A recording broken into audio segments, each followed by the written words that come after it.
So I wanted to show you this vacuum that we use to clean the pool.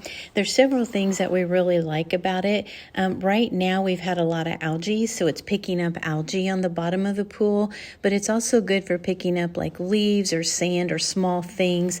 And then also it has like a crevice nozzle on the end, so it gets in those hard to reach places, as you can see around the steps that we have going down into the pool.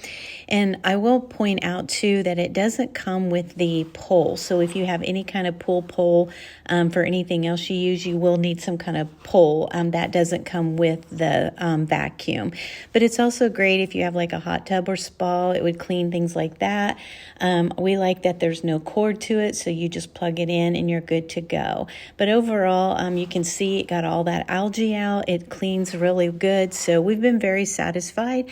If you're looking for a good pool cleaner, I would highly recommend this one.